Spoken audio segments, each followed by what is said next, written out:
reunimos hoy bajo el título Antisemitismo y libertad, un espacio de reflexión y análisis en defensa del pueblo judío, del pueblo iraní y del pueblo venezolano, y en definitiva de la libertad, la convivencia, los derechos humanos y la dignidad de las personas frente a cualquier forma de odio, intolerancia y persecución. Este encuentro tiene además un significado especial, porque por primera vez en España, y gracias a la iniciativa y al compromiso del presidente del Centro Riojano de Madrid, don José Antonio Rupérez Caño, reunimos estas voces en un mismo espacio para celebrar un encuentro internacional centrado en la defensa de los derechos humanos. A continuación, cedemos la palabra al presidente del Centro Riojano de Madrid, don José Antonio Rupérez Caño. Buenas tardes a todos, damas y caballeros, socios de esta entidad. Bienvenidos a todos al Centro Riojano de Madrid, entidad de encuentro de los riojanos en la capital, pero también de la sociedad madrileña, siendo este lugar donde se encuentran ustedes un lugar de encuentro a nivel plural, donde se respetan los valores primogénitos de la humanidad.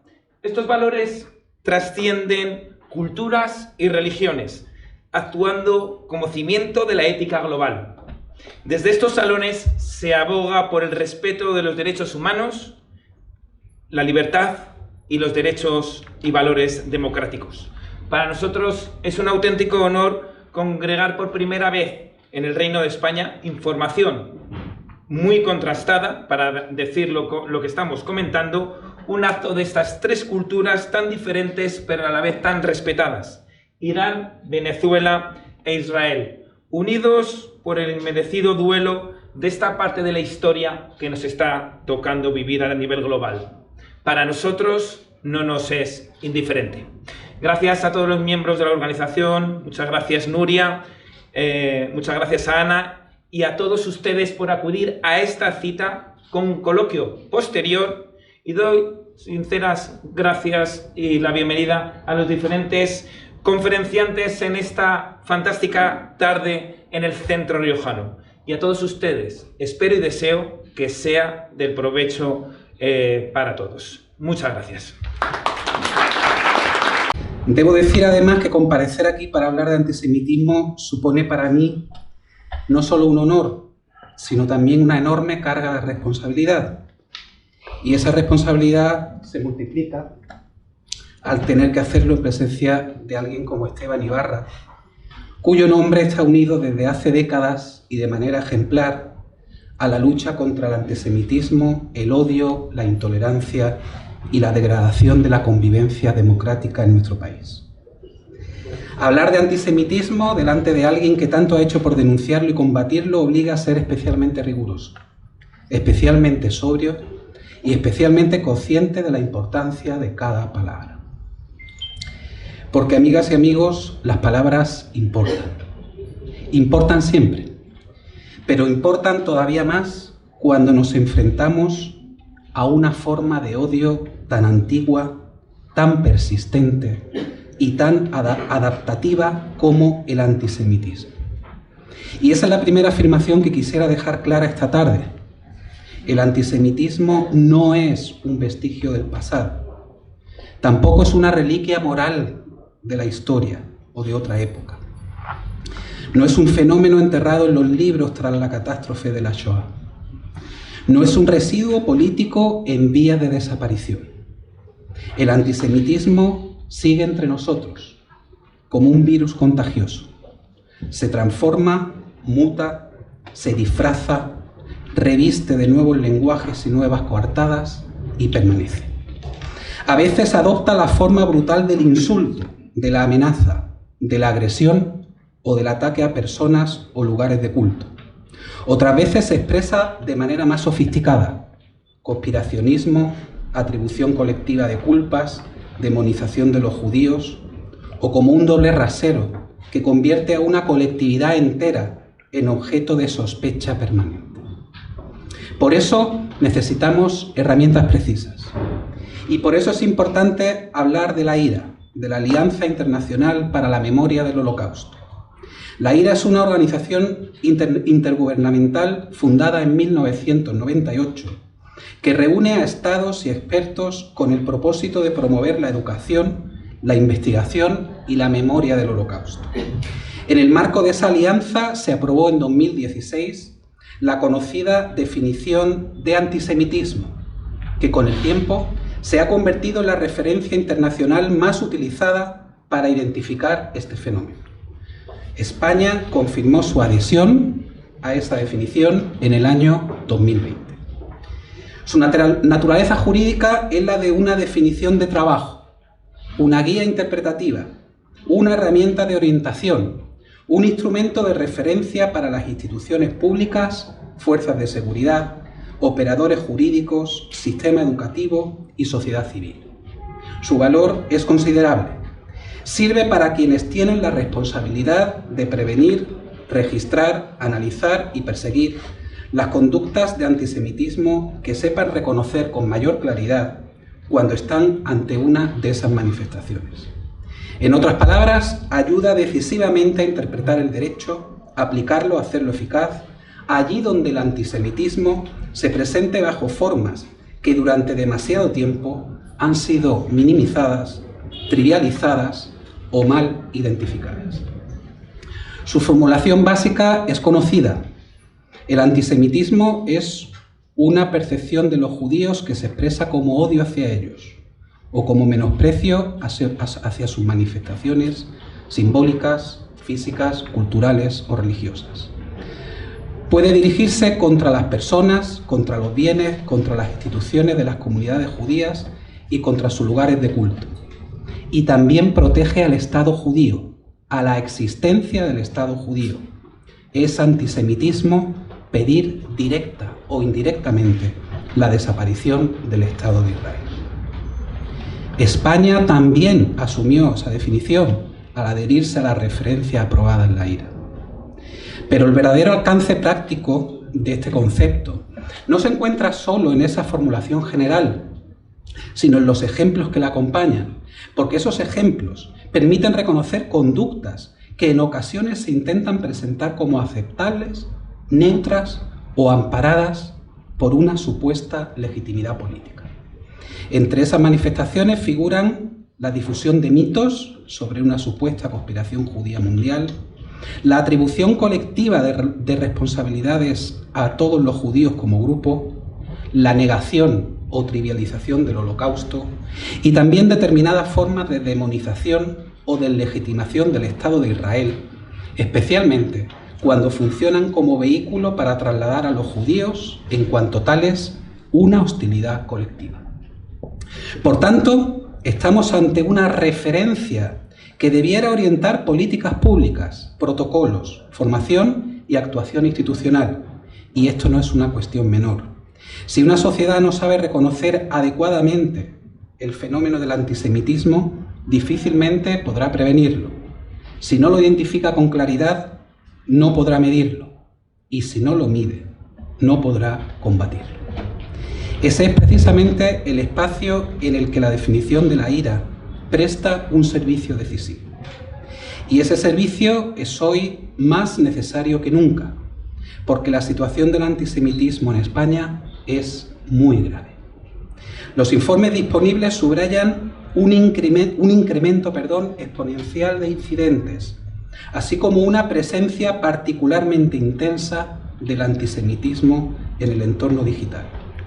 La Coordinadora Estatal de Lucha contra el Antisemitismo y el Movimiento contra la Intolerancia recogen incidentes en ámbitos muy diversos: ataques contra personas y bienes, actuaciones en el ámbito político e institucional, pintadas, carteles, contenidos de odio en medios de comunicación y discursos difundidos en redes.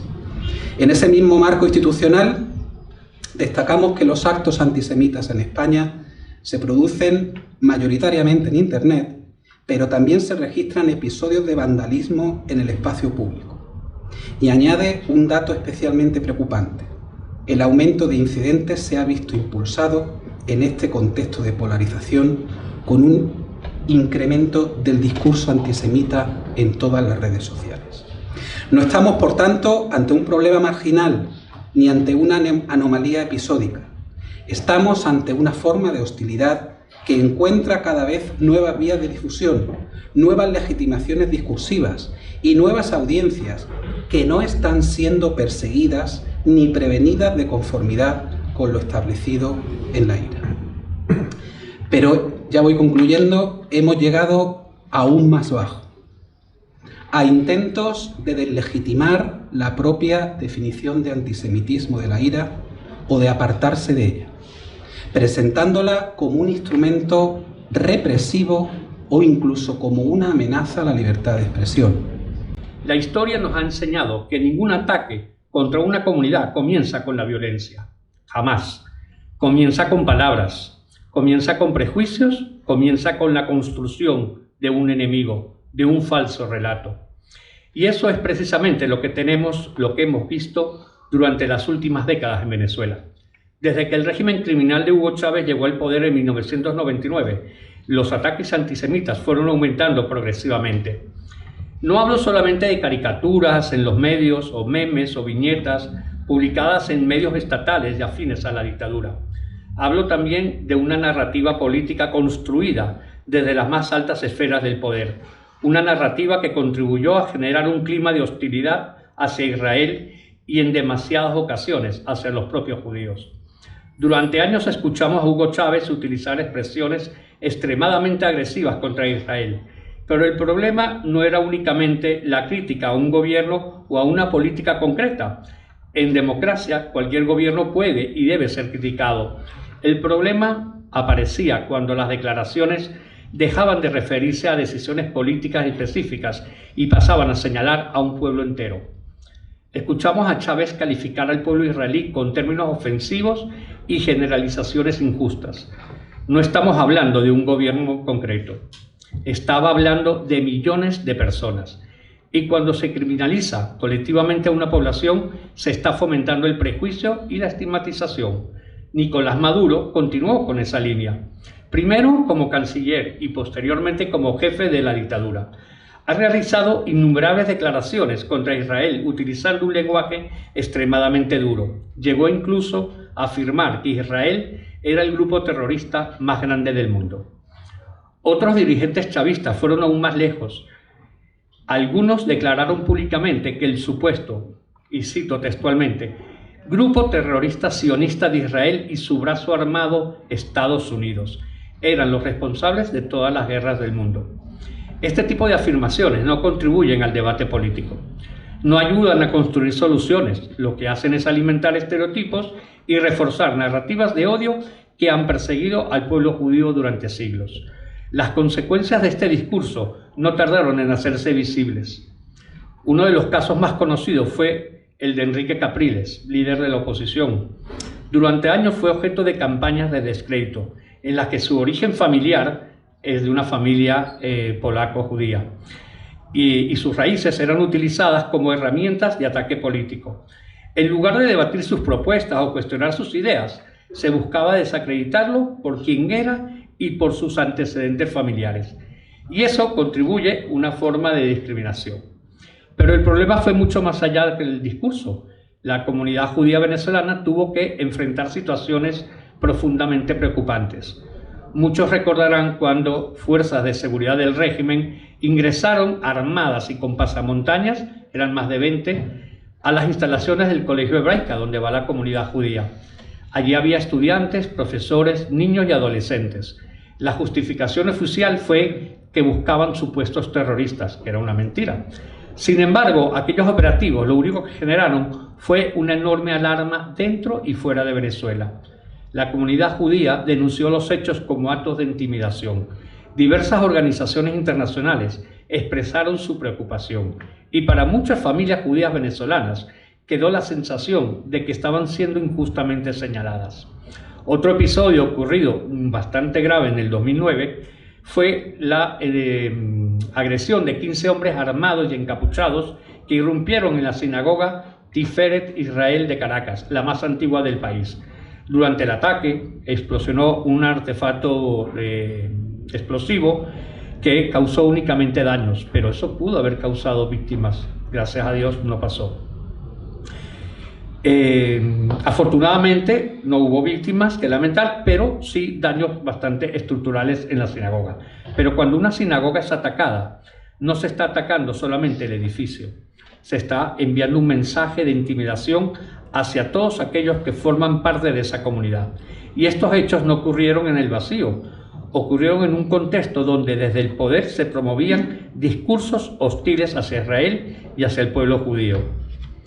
Quizás uno de los datos más significativos para comprender esta situación sea la evolución de la propia comunidad judía venezolana. En los años 90 vivían en Venezuela más de 30.000 personas de origen judío. Hoy quedan menos de 4.000.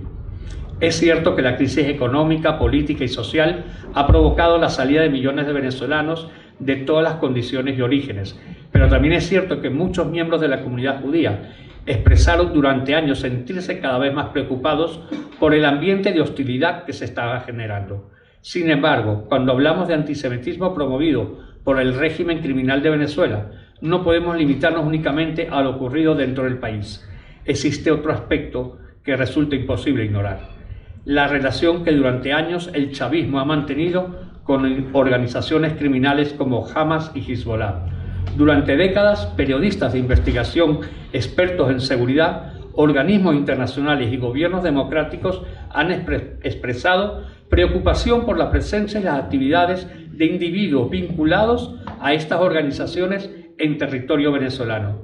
No se trata de una preocupación reciente. Ya desde los primeros años de la alianza entre Hugo Chávez e Irán comenzaron a surgir informes que señalaban que Venezuela estaba convirtiéndose en una especie favorable para determinadas redes relacionadas con el extremismo islamista en América Latina.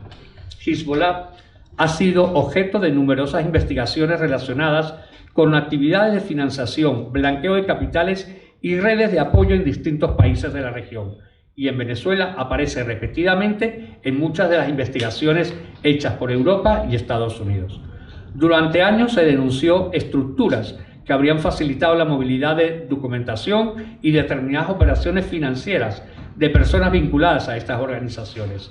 Diversos periodistas de investigación documentaron cómo Venezuela pasó de ser un simple aliado político de Irán a convertirse en un actor relevante dentro de determinadas dinámicas regionales relacionadas con estas redes. Pero voy a dar una breve explicación de lo que ocurrió a nuestro pueblo en las protestas de enero, para que nos entendamos mejor y para saber en qué situación estamos ahora todos nosotros y por qué es importante el cambio de régimen de la República Islámica. Nosotros llevamos 47 años de convivencia con la República Islámica, de la lucha contra la República Islámica, una lucha constante, porque la gente de Persia, con una cultura de 2500 años, es mucho más diferente que el régimen de los ayatolás y su proyecto de desarrollo del mundo de Islam. Y estamos hablando del proyecto de desarrollo del mundo de Islam. Eso significa que nuestro país para el régimen de los ayatolás es como un botín de guerra. Irán es un país rico. Irán es un país que ha invadido el régimen de los ayatolás para desarrollar este proyecto, para enfrentarse contra Israel, contra Estados Unidos, para hacer alianzas, gasta todo ese dinero de nuestro país para desarrollar su proyecto de controlar el mundo. No estamos hablando de Irán. Esto no ha sido una batalla entre los iraníes y una diferencia de ideas de que si yo soy más musulmana o tú, o de la cultura y demás. Estamos hablando de la gente, de 90 millones de personas que están invadidas a manos de un gobierno que también están afectados por el tema de antisemitismo del gobierno de Irán. Y ahora les voy a contar, porque parte de la historia lo voy a contar. Desde el 28 de diciembre, la gente de Irán salió a la calle en protestas porque gracias a los proyectos y planes del gobierno de Irán, que no sé si ni siquiera llamarlo como gobierno, no actúa como un gobierno, es una banda mafiosa terrorista que ha cogido nuestro país, peor que ISIS, peor que cualquier organización terrorista. Entonces, no hay control sobre ninguna de las organizaciones del país. No hay control en ninguna parte, en ninguno de los sectores del país. Esto ha hecho que la gente tan rica, tan maravillosa de Irán, cada vez se haga más pobre, cada vez se vive en más dificultad. Esta es la estrategia de la República Islámica, meterte en tanto lío que no te puedas levantar la cabeza, que no te puedas pensar, desviarte, no dejarte pensar, que no tengas alianzas, que incluso dudemos entre nosotros mismos.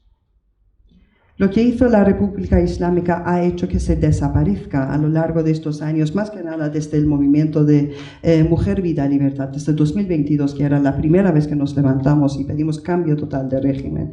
Ya quitaron la máscara, ya no tenían que pretender nada. Nosotros pensábamos que esto era muy fuerte, pero aún en este año hemos descubierto que no, son capaces de hacer mucho más de lo que hicieron con nuestro pueblo en 2022. Salieron la gente por los problemas económicos, por falta de control de gobierno, porque el mismo presidente del país había dicho que no tenemos soluciones para ninguno de los problemas del país. Entonces la gente salió a la calle para pedir cambio total de régimen. No estoy dando un discurso, quiero que nos escuchemos, quiero que nos conectemos desde el corazón, para entender la situación de la gente, de 90 millones de personas que ahora mismo, incluso ahora, están viviendo en esta situación y todavía están presionándose, todavía se están oprimiendo. El gobierno les está oprimiendo. Salieron a la calle, llamaron el nombre de Reza Pahlavi, que aquí lo llaman el príncipe exiliado, el hijo del rey, el no sé qué y no sé cuánto. Llamaron el nombre de Reza Pahlavi como su líder de revolución, porque queremos cambio de régimen. Y obviamente Reza Pahlavi dio respuesta a ese llamamiento, que ok, os voy a apoyar, en esto estamos juntos, por supuesto, no os voy a dejar. Dio una convocatoria para el 8 y 9 de enero. Obviamente, seguido a esto ya sabemos las noticias, pero lo quiero traducir un poco a la versión persa. Seguido a esto salió Trump y dijo que si atacáis a los protestantes os voy a atacar. Seguido a esto el presidente Netanyahu también dio el apoyo al pueblo de Irán y dio varios discursos que os apoyamos en esto, porque el problema del mundo es la República Islámica y esto es verdad. Seguido a esto, obviamente, salieron muchas personas, lo que vieron parte de todo esto en las imágenes, salieron más de 5 millones de personas aproximadamente, todavía no tenemos todos los datos. Todo lo que yo digo hay que multiplicarlo. Pero sabemos más o menos que salieron más de 5 millones de personas a la calle.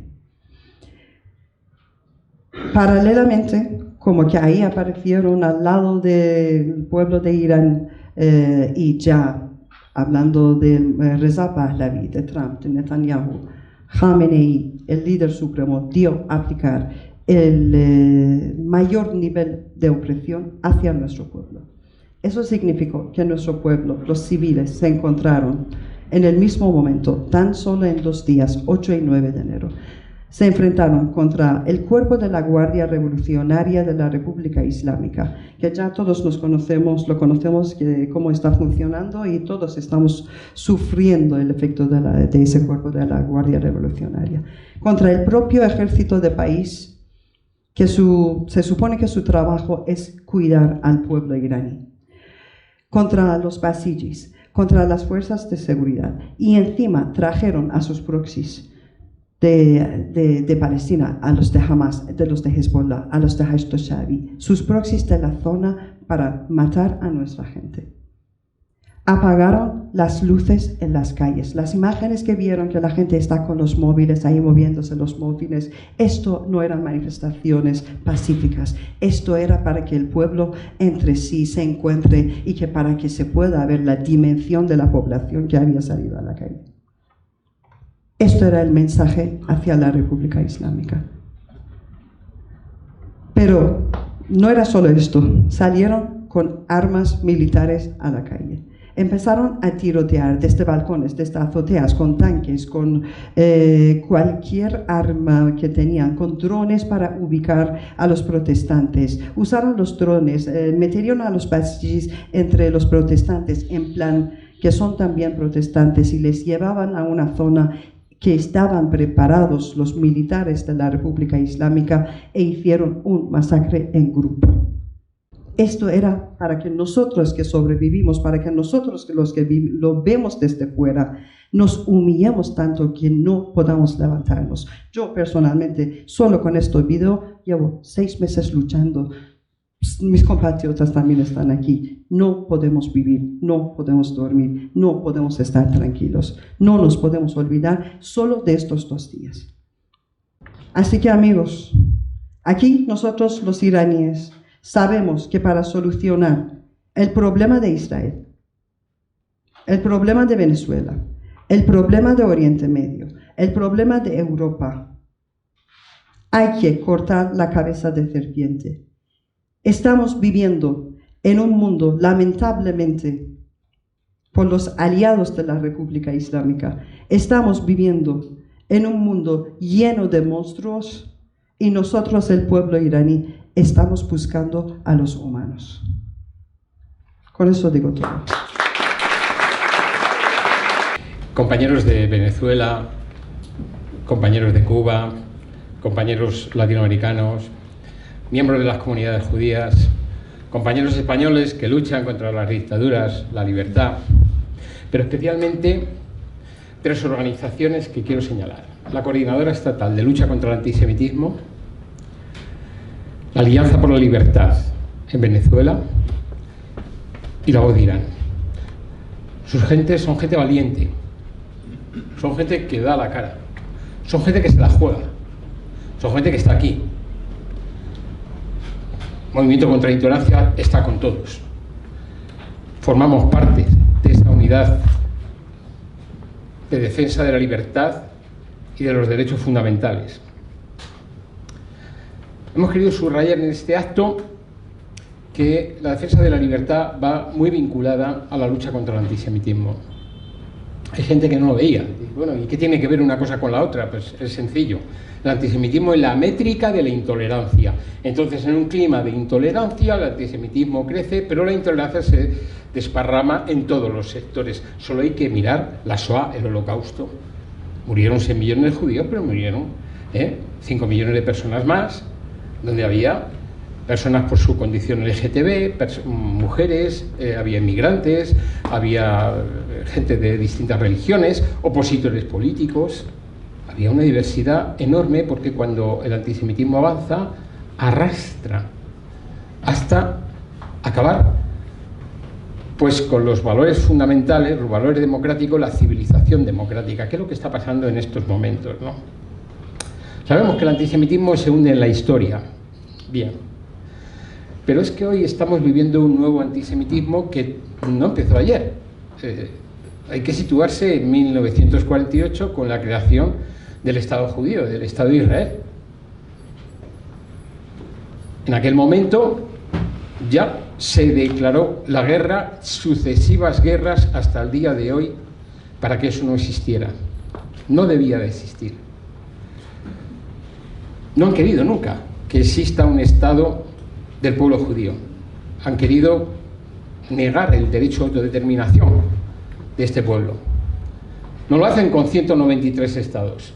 Hay 193, pero solo lo hacen con uno. Luego, como decía Arezú, hay una cabeza que además está articulando el islamismo, que hay que llamarlo así, el islamismo, porque es la aplicación de la lectura del Corán y de las lecturas religiosas del Islam, pero en su aplicación político-ideológica y social, que proyecta ese califato mundial. Y ese califato mundial pues pasa por la destrucción de Israel, pero no solo eso, pasa por la destrucción de la civilización democrática, la civilización que representa a Europa, que representa el mundo occidental, Estados Unidos. Está en sus genes acabar con este proyecto, como lo está en las organizaciones que se han mencionado aquí. Si coge uno la carta fundacional de Hamas, pues lo ves tiene como carta fundacional la destrucción del Estado de Israel. La legitimidad la vio Naciones Unidas y lo aprobó en 1947 en la resolución 181. Ahora que nuestros antisionistas del día de hoy se les ha olvidado decir que la ONU era sionista, porque si aprobó la creación del Estado de Israel, pues eso es el sionismo, el reconocimiento del derecho de autodeterminación del pueblo judío. No, el antisionismo no es ni más ni menos que un antisemitismo disfrazado. Y ese es el nuevo antisemitismo, es el epicentro, no borra el antiguo. Sigue habiendo discursos de deicidas, sigue habiendo discursos de libelos y demás, pero el eje central en estos momentos es la culpabilización y, por lo tanto, la deslegitimación, el doble rasero, la demonización de Israel. Para ellos la solución de los dos estados nunca existió. Yo a veces cuando escucho a los políticos de aquí y de otros lados decir los dos estados, pues no lo quieren. Si no lo han querido. Sí, pero primero los árabes, pero pregúntale usted a Irán si va a aceptar la existencia de Israel. O pregúntale a Hamas o a Hezbollah o pregúntales a todos los demás. Pero es que a esa triple D que he mencionado hay que añadirle 2 D más. Digo triple D porque la gente que sigue todo el tema este del antisemitismo pues sabe que Natan Zaratsky habló de esas 3 Ds. La deslegitimación, la demonización y el doble rasero, que se practica salvajemente hoy día. Pero yo insisto en que hay 2 Ds más, a partir del 7 de octubre. Hemos visto las imágenes de los 3 vídeos. Bueno, no hemos hecho mucho esfuerzo en buscar imágenes, porque las hay y todavía peores. Dijimos, bueno, vamos a ser un poquito mesurados. He visto a muchas caras, según estabais viendo el vídeo, hacer así, porque realmente son unas imágenes absolutamente tremendas, terribles. Pero lo que hay que decir es que el 7 de octubre se produjo algo más. Se produjo una deshumanización y una desinformación salvaje. Esa deshumanización, además, se proyectó el mismo día 7 de octubre, cuando no se quiso reconocer los 1.200 asesinados, los 4.000 y pico heridos, los datos que incluso daba Hamas, que decía que habían disparado 5.000 cohetes en 4 días. El secuestro de los 151 personas. No se quiso reconocer, y es que ese mismo día hay que hacerse muchas preguntas. ¿Cómo es posible que ese sábado, que estábamos todos trastornados, según nos llegaban las noticias, y no dábamos crédito, ese mismo sábado hubiera ya convocatorias de manifestación en Barcelona, en Madrid, en un montón de sitios, hasta en 2.000 ciudades del mundo? Nosotros, para organizar un acto humilde como este, hemos sudado la camiseta. ¿Cómo se organizan 2.000 manifestaciones a nivel mundial? ¿Hay sincronización? Debemos de pensarlo, ¿no? Nadie responde a esto. No hay ninguna inteligencia que responda a esto. ¿Cómo se coordina todo esto? ¿Cómo el mismo día, sábado, a las 12 de la mañana ya están saliendo tweets convocando en Barcelona y en Madrid? En la parte que nos corresponde a España, ¿no hay nadie que se pregunte nada? Yo creo que hay más coordinación de lo que parece. Mucha más coordinación de lo que parece. Y luego, por el lado de la solidaridad, pues qué vergüenza, ¿no? Hemos visto violaciones sexuales, mutilaciones. ¿Dónde estaban las organizaciones de mujeres? Desde la Coordinadora Estatal de Lucha contra el Antisemitismo sacamos un comunicado diciendo, bueno, ¿dónde están? Incluso un año después, el 8 de marzo, ¿dónde estaban las organizaciones de mujeres? ¿Y las organizaciones LGTB? ¿Y las organizaciones de derechos humanos? Y el 7 de octubre, en la fiesta Noa, cuando se lían a tiros y matan a diestro y siniestro, no pedían carné de judíos, al que pillaban. De ahí la importancia de entender que te atacan a todo lo que simbólicamente pueda representar lo judaico y pueda representar la civilización democrática. Es como la matanza de la masacre en Irán, o como los disparos en Venezuela el día de julio. Si veis la misma matriz represiva, es la misma matriz, se dispara a la gente. Yo eso lo viví. ¿Cuándo lo viví? Lo viví en dictadura, en la dictadura que también hubo aquí. Entonces me reconozco en esto como víctima, porque yo soy víctima de la dictadura y soy víctima del antisemitismo y de muchas otras situaciones. Y me reconozco, yo cuando veo esas imágenes, digo, me lleva a la cabeza aquel tiempo. Y ahora que todo el mundo reconoce los 50 años de la dictadura y tal, ¿qué ha fallado aquí? ¿Qué vergüenza hay para no hablar de todo esto? La tardanza de la masacre iraní ya les vale. La tardanza de los asesinatos en Venezuela ya les vale. Pusimos una denuncia al Tribunal Superior de Justicia de Venezuela en el exilio por 36 asesinatos a quemarropa, así, en motos, a la gente, pum, pum. Son las imágenes que habéis visto. ¿Dónde está la Corte Penal Internacional con la masacre de Irán? No está. Está ausente. Mirad, el tema del antisemitismo ya empieza a ser muy doloroso, incluso en la proximidad. Aquí mismo hay muchas víctimas, pero es que continuamente nos llegan informaciones de cantidad de víctimas, de gente que lo sufre, de gente que le echan de un taxi, gente que les echan de un restaurante, restaurantes que son atacados con cócteles Molotov, mapas de odio como en Barcelona, donde sale un listado de sitios para ser atacados, atentados terroristas. Pero no hay que esperar al 7 de octubre para los atentados terroristas. Aquí es que tenemos una memoria muy frágil. Es que en el 2017 en Barcelona, que todo el mundo recuerda los atentados de las Ramblas, el que conducía la furgoneta iba gritando: morir judíos, morir infieles. ¿Eso es antisemitismo o no es antisemitismo? 16 muertos. Y menos mal que las fuerzas y cuerpos de seguridad actúan. La noticia esta mañana es que han detenido a 2 personas en Vizcaya relacionadas precisamente con Hezbollah. Pero es que el año pasado detuvieron a 106 personas yihadistas. ¿Estamos a salvo? No estamos a salvo. Ni estamos a salvo del antisemitismo, ni estamos a salvo del terrorismo yihadista. Saben lo que quieren, es decir, quieren la eliminación de Israel. Y si se dice en ese sentido, que es en el único que se dice, pues están haciendo una propaganda del exterminio, y eso también es un 510 del Código Penal. ¿Y aquí quién actúa de oficio? Aquí nadie actúa de oficio. Ni con el 510, ni con la campaña de boicot, ni con la campaña del río hasta el mar. Y ahora vamos a por la campaña estrella. Israel, claro, es que lo dicen desde las altas autoridades, las más altas autoridades, hasta cualquier colegio, cualquier grupo activista de los colegios.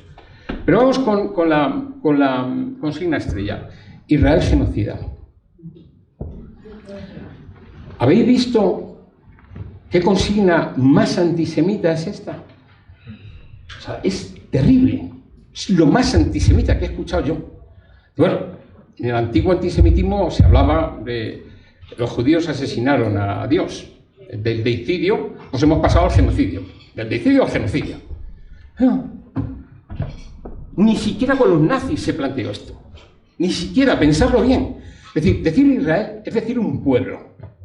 Es decir, el conductor, el diputado, es decir, el carnicero, el estudiante, el ingeniero, el gobierno también. Pero no se dice gobierno, se dice Israel. Se incrimina a todo el mundo. Y eso, cuando estás incriminando con el crimen de los crímenes, porque el peor crimen que tiene un código penal es el genocidio, eso es una calumnia gravemente antisemita. ¿Habéis visto a alguien actuar de oficio? Las campañas estas de Israel genocida han puesto a alguien ante un juzgado. ¿qué hacemos? ¿Miramos para otro lado? Estos tres casos son campañas continuas. Y a partir de aquí se legitima el acoso, se legitima la hostilidad.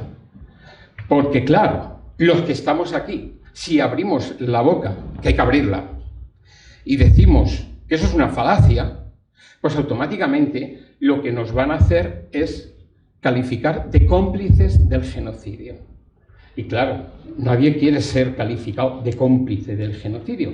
Pero es que esto lo hicieron en la Universidad Complutense con un falaz Tribunal Permanente de los Pueblos que se montan, que yo me preguntaba y nos preguntamos públicamente, solo la Comunidad de Madrid, el gobierno, la presidenta del gobierno reaccionó, pero no reaccionó nadie más. Y nos preguntábamos, pero si los tribunales de excepción están prohibidos en la Constitución española.